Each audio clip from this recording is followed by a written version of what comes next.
every time I record something and post it and take it down, wherever it's been, kind of in the last, like, I don't know, 20 years of social media, since MySpace,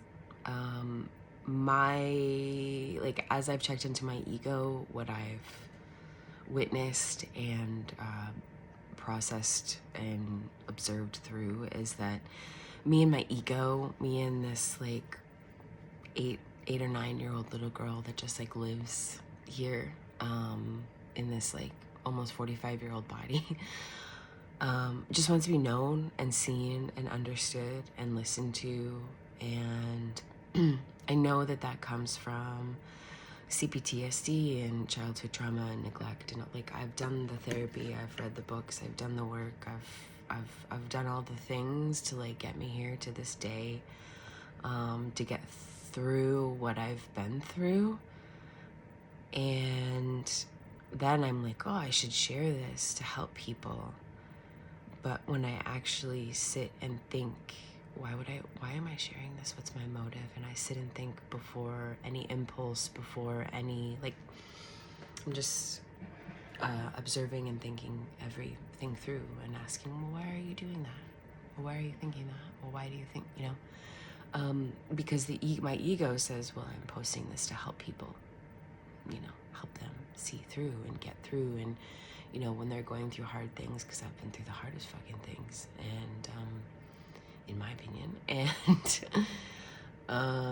like, I got through and almost didn't several times, almost didn't make it several times, but it did, and I pushed through. And, I feel like sharing that part of my story, I feel like sharing what we've been through together as a family, and as a married couple, and then as a mother and daughters, and just kind of all these things that I feel like I've traversed over the last, I want to say the last few years, because it feels like the heat has been turned up really since like 2020. The heat's been turned up on awakening and being truthful and being honest and being real, and kind of taking all the maladaptive behaviors that I've developed over the years and addressing them and looking at them and investigating them. And so my initial reason for coming here and recording this video this morning and posting this was, to help people, says my ego, that are struggling to get through, but I wasn't watching YouTube videos to get through. So the real reason that I'm probably here is because there's still a part of me that wants to be seen and wants to be known and wants validation, and a lot of that has to do with not having anyone to talk to. I have like 2 real friends in my life, and they have their own lives, and their lives don't revolve around me, and they got shit going on, and I could take the 30 minutes to tell them everything that I've been through and gone through,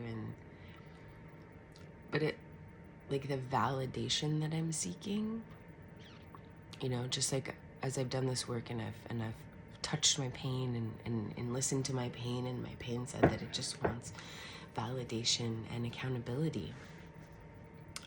And my mind will ruminate and will keep going through things in like a false way to hold someone accountable, but also in a like in a way that, because I was mentally abused by my former stepfather that raised me. He's a pathological, lying, malignant narcissist. He's an alcoholic, drug addict. And the amount of gaslighting and mental abuse that my mom and myself and my brother went through growing up, with his lying and manipulation and gaslighting, you grow up and you're like, well, do I actually feel this way? Do I actually think this way? And it makes you a little even more hypervigilant to address, like,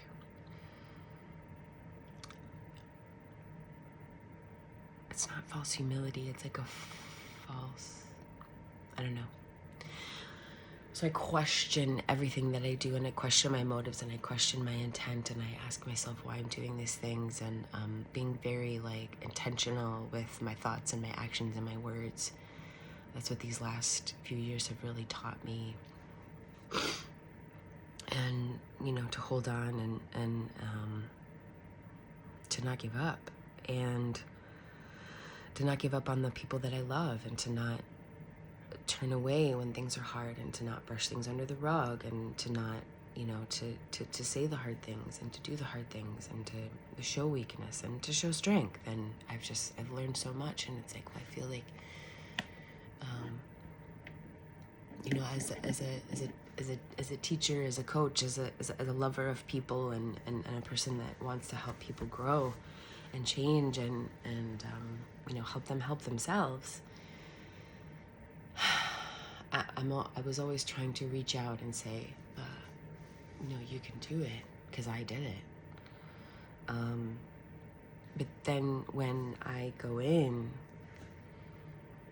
to be here, to sit here, and to be real, and to be like one-on-one, and be like, see, we're not even really one-on-one, it's just me and my phone. Because that's how lonely I am. It's just me and my phone, still. You know, even if I go through this and post this, it's still just me and my phone.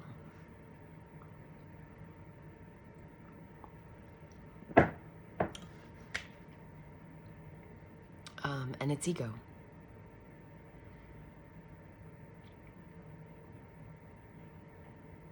So probably don't really want to help people. Like, in actuality, in this way, because this doesn't feel life-giving to me. The online internet, social media is not life-giving, it's life-taking. It's energy-taking. So this isn't going to validate anything for me anyway.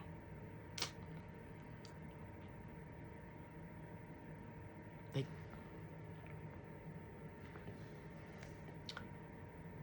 there's a part of me that says, if you record this, and people watch it and listen to it, and they'll have a better understanding of you, then somehow you won't be misunderstood, and it will somehow validate everything that you've been through and all of the pain that you've endured, and it makes it valid, makes it worth it. But I can do that for myself right here, right now, without giving people access to myself, without, you know, the vapid, fake, shallowness that is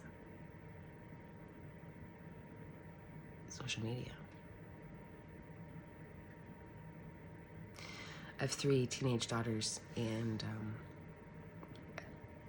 I look at my behavior a lot with the lens of love, of course, and compassion, and but also like reparenting myself, and you know, because a lot of parenting right now is asking my children, why do you think that? Why do you think she did that? Why do you think he did that? Putting their self, you know, helping my children see things from other people's perspective, and being empathetic. And as my middle and my oldest, and my husband and myself, I don't think my youngest is, you know, kind of learned this yet. She's 12 and a half, but it's usually listening to other people's stories and hearing their, you know, enduring story, and you know, even people that, you know, like it says in the Bible, like it's their testimony, the word of their testimony. So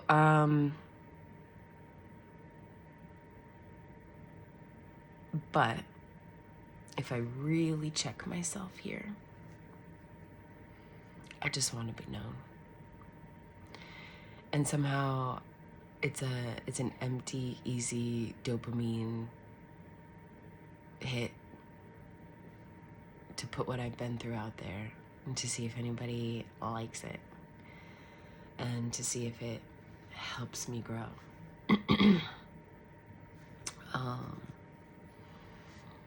But it's the complete opposite of life.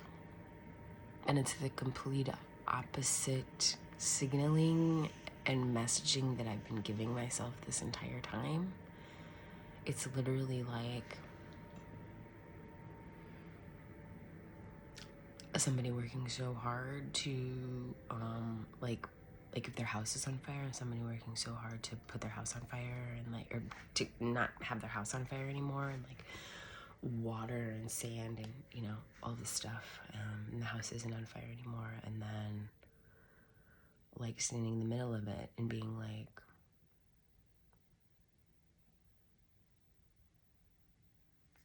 you got some lighter fluid?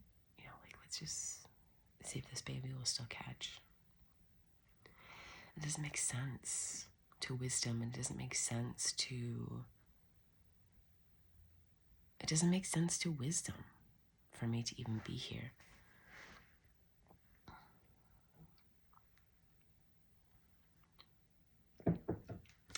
Because there really seems to be only one person that actually checks in on me and actually tries to know how I'm doing. That's my father. That's my dad, Steve. He's the only one.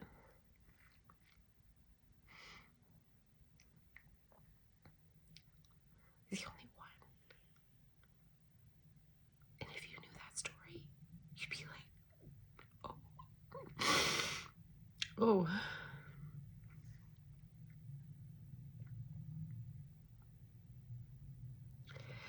And so walking through this has been so lonely. I feel so alone. And that's really been the depths of this, how alone I have felt.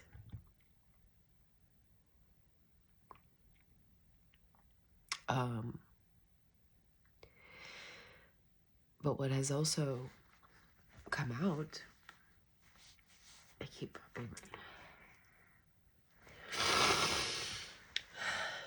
what has also come out is I still feel so much love around me. I feel my grandparents in spirit. I feel my grandma and my grandparents in spirit. And I felt them helping me.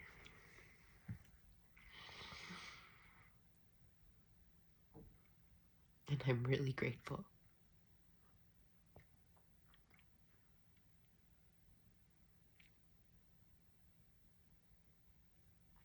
My house has died down. The heat went down. It's really, really quiet right now. It's really quiet.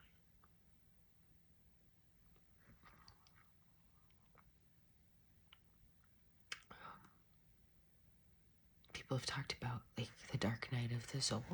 I want to say mine lasted a few years, and it did, but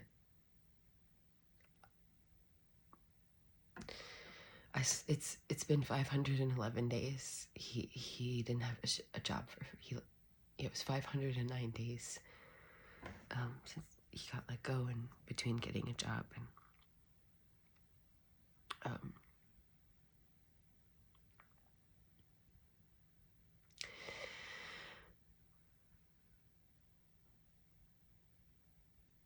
my refiner's fire was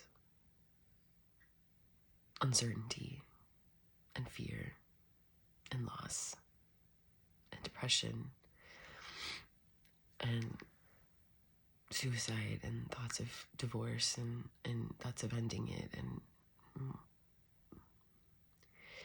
everything came for us. Everything came for us. It's still kind of coming, because life but we survived. And we're still here, and we're still together, and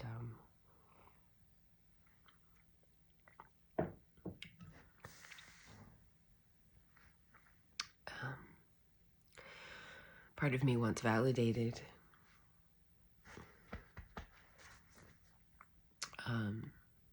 But I know that I'll never get that from anyone but myself and God.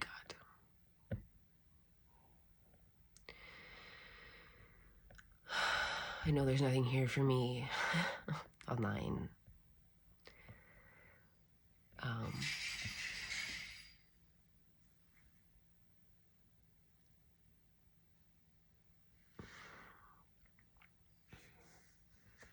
But there's always a part of me that keeps wanting to like reach out.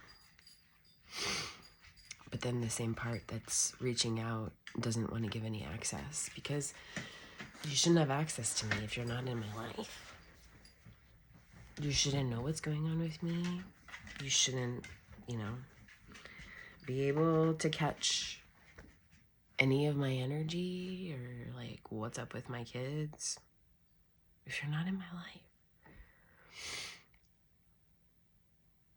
And very few people have that privilege. Very few people have earned that trust. And so I probably won't even post this.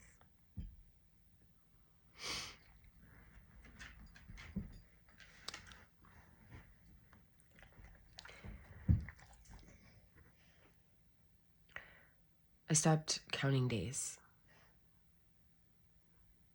when we got to 100.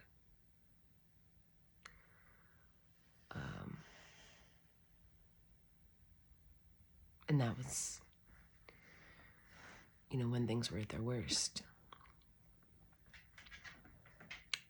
And today being 511.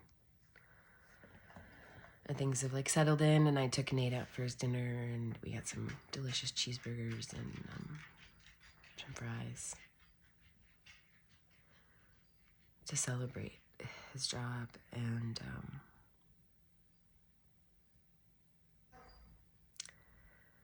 the end of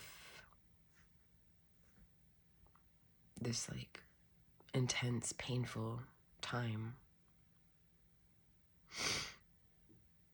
And I'm trying to think of a word to kind of like capstone it, to just like,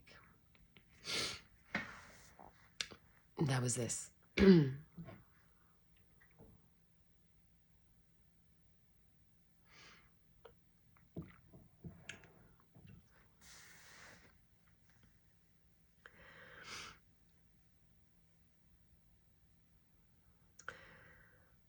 All I know is that I've been through multi-transformational events throughout my life, like over 2 handfuls. And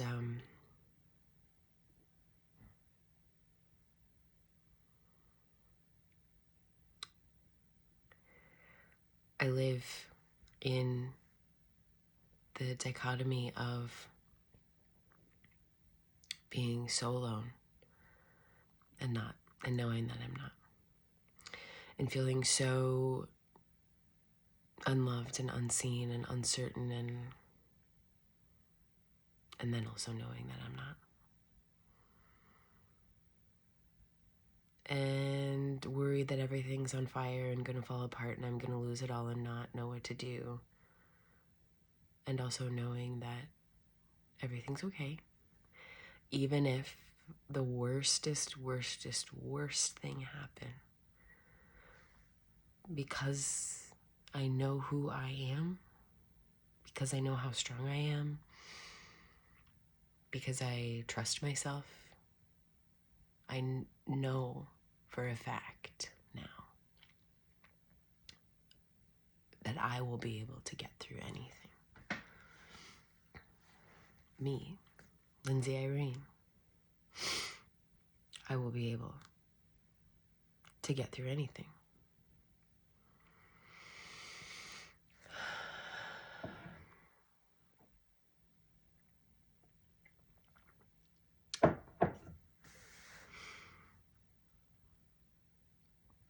And I don't want life to be like, let's test that. I want life to be like, you know, girl, we see you. We see you, and we're going to give you a cute little break. Go get yourself a massage.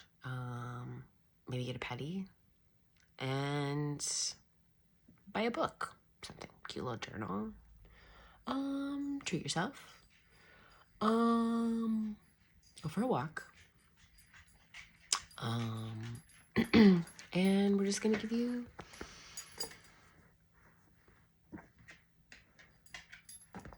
a little break.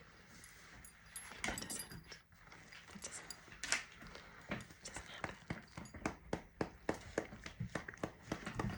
Oh, here comes the other one.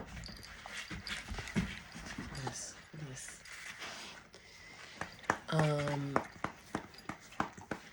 So I guess I don't have anything to say to get validated, and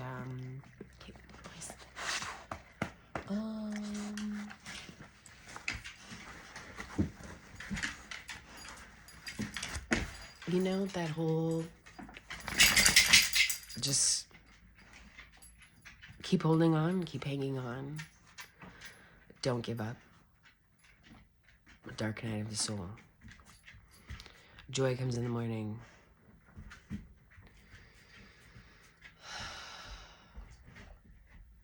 It's true.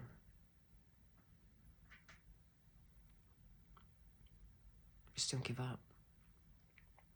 And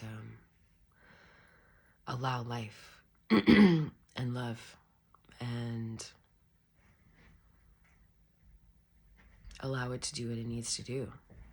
Allow it to refine you, allow it to strip you down, allow it to crush you, allow it to change you, allow it to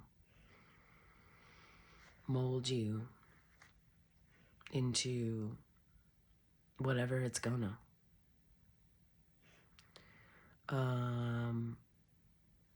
You kind of have to open your hands and accept and discern and observe and reparent and quiet yourself, and you gotta go to therapy, and you gotta give up all the shit that makes it all fucked up, you know? It's called growing up. And I don't recommend it. But if you find yourself in the same spots that I have found myself,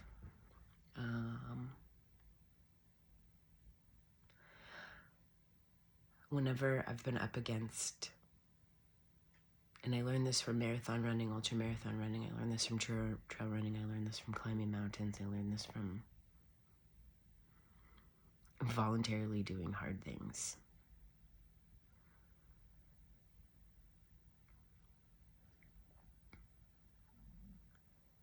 And I'd say to myself, I can't wait to see what's on the other side of this hill. I can't wait to see what's on the other side of this mountain. I can't wait to see what's on the other side of this ridge. I can't wait to see why I'm climbing and switchbacking and running and tripping. Why it's so hard. I can't wait to see what's on the other side of this. And deciding to stay locked in. Deciding to stay sat down. Deciding to stay dedicated and committed.